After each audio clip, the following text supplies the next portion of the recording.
Hello viewers, আসসালামু আলাইকুম। আজকে শেয়ার করব আস্ত রসুন দিয়ে গরুর মাংস রান্না। আর এইটার স্বাদ কিন্তু অন্যান্য মাংসের থেকে একটু আলাদা। তো প্রথমে রান্না করার জন্য একটি পাতিলে আমি মাংস নিয়ে নিলাম। আর এখানে হাড় চর্বি সহ মাংস আছে মোট 1.5 কেজি পরিমাণ। এখন কাটা পেঁয়াজ দিয়ে দিচ্ছি 1.5 কাপ মতো। 1.5 টেবিল চামচ করে দিয়ে দিচ্ছি আদা, রসুন ও জিরা বাটা। এরপর দিয়ে দিচ্ছি 1.5 টেবিল চামচ শুকনো মরিচ বাটা। আরও এর সাথে অ্যাড করে দিচ্ছি 1 টেবিল চামচ পরিমাণ শুকনো মরিচের গুঁড়া। এই শুকনো মরিচের গুঁড়াটাতে কিন্তু অতটা ঝাল নাই, আমি জাস্ট এখানে কালারের জন্য 1 টেবিল চামচ পরিমাণ শুকনো মরিচের গুঁড়াটা দিয়ে দিচ্ছি।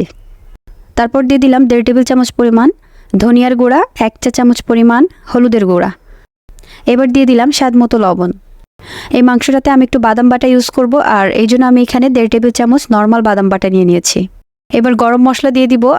আর এখানে গরম মশলার মধ্যে আমি নিয়েছি একটা স্টার অ্যানাইস, 5 থেকে 6টি এলাচ, 4 থেকে 5টি লবঙ্গ, আরও নিয়েছি 2টা বড় এলাচ। এরপর দিয়ে দিলাম 2 টুকরো দারচিনি ও 4 থেকে 5টা তেজপাতা। এবার সব শেষে আমি এখানে 1 কাপ পরিমাণ সরিষার তেল দিয়ে দিচ্ছি, কারণ মাংসটাতে তেল চর্বি সহ ছিল, এজন্য আমি এখানে 1 কাপ পরিমাণ সরিষার তেলটা ইউজ করব। মাংসগুলোকে কিন্তু ভালো মতো হাত দিয়ে মাখাইতে হবে, যেন প্রতিটা মাংসে মশলাগুলো ভালোভাবে লেগে যায়। আর এই মাংস মাখানোর পর যদি কিছুক্ষণ টাইম ম্যারিনেট করে রাখা যায় তবে ভালো, আর যদি না রাখা যায় তাতেও সমস্যা নাই, আপনারা সরাসরি বসিয়ে দিতে পারেন। এখন ভালো মতো মাংসগুলো মাখানোর পর এর মধ্যে আমি 2টা আস্ত রসুন দিয়ে দিচ্ছি। আর রসুন দুটোর উপরে যে আবরণ থাকে আমি ওটা ফেলে দিয়েছি। তারপর এই দুটাকে ভালো মতো ধুয়ে তারপর এর মধ্যে অ্যাড করে দিয়েছি।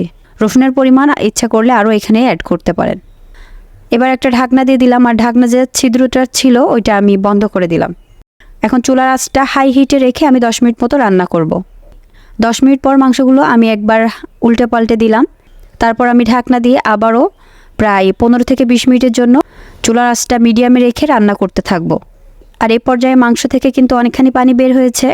এই পানিতেই কিন্তু মাংসটা 80% সেদ্ধ হয়ে যাবে, আর এই পানিতেই কিন্তু ভালো মতো মাংসটা কষিয়ে নিব। 20 মিনিট পর দেখুন মাংস থেকে অনেকটা তেল উপরে উঠে এসেছে। আর এই পর্যায়ে আমি এখানে 3 থেকে 4টি বড় আলু বড় বড় সাইজ করে কেটে দিয়ে দিচ্ছি। এবার মাংসের সাথে আলুগুলো ভালো মতো মিশিয়ে নিয়ে আমি ঢাকনা দিয়ে একেবারে লো আঁচে রেখে আরও কিছুক্ষণ রান্না করব। আর এইভাবে লো আঁচে যদি মাংসটা রান্না করা হয় তাহলে কিন্তু মাংসটা তাড়াতাড়ি সেদ্ধও হয়ে যায়, আর এক্সট্রা অনেক বেশি পানিরও কিন্তু প্রয়োজন হয় না। গরুর মাংসটা যত কষাবেন টেস্টটা কিন্তু তত ভালো আসবে। তো চেষ্টা করবেন গরুর মাংসটা একটু বেশিক্ষণ কষিয়ে তারপরে পানি অ্যাড করার। মাংসটা কয়েকবার কষিয়ে নেওয়ার পর এবার আমি এর মধ্যে দিয়ে দিচ্ছি 1/2 চা চামচ পরিমাণ রাঁধুনির গুঁড়া।